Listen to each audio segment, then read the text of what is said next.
বায়ু দূষণে বিশ্বের শহরগুলির তালিকায় পঞ্চম স্থানে রয়েছে রাজধানী ঢাকা। এ সময় 197 একিউআর স্কোর নিয়ে ঢাকার বাতাসের মান অস্বাস্থ্যকর পর্যায়ে রয়েছে।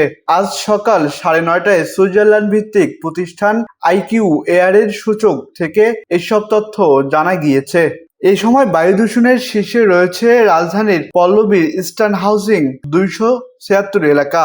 দ্বিতীয় ও তৃতীয় স্থানে রয়েছে পুরান ঢাকার বেচারাম দেউরি 241 ও পশ্চিম নাখালপাড়া 213।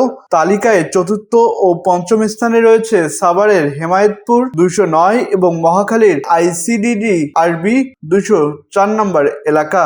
বুধবার সকাল 9:30টায় বিশ্বের শহরগুলির তালিকায় শীর্ষে রয়েছে ভারতের শহর দিল্লি। 435 একিউআর স্কোর নিয়ে শহরটির বাতাসের মান ঝুঁকিপূর্ণ পর্যায়ে রয়েছে। তালিকায় দ্বিতীয় স্থানে রয়েছে পাকিস্তানের লাহোর 339। শহরটির বাতাসের মান ও ঝুঁকিপূর্ণ। মিশরের কায়রো 276 এবং মঙ্গোলিয়ার উলানবাটর 213 যথাক্রমে তৃতীয় এবং চতুর্থ স্থানে রয়েছে।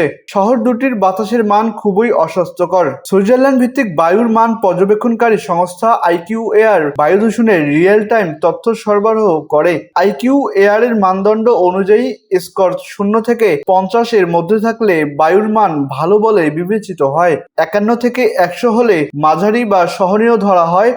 বায়ুর মান সংবেদনশীল গোষ্ঠীর জন্য অস্বাস্থ্যকর হিসেবে বিবেচিত হয়। 101 থেকে 150 স্কোর 151 থেকে 200 পর্যন্ত অস্বাস্থ্যকর হিসেবে বিবেচিত হয়।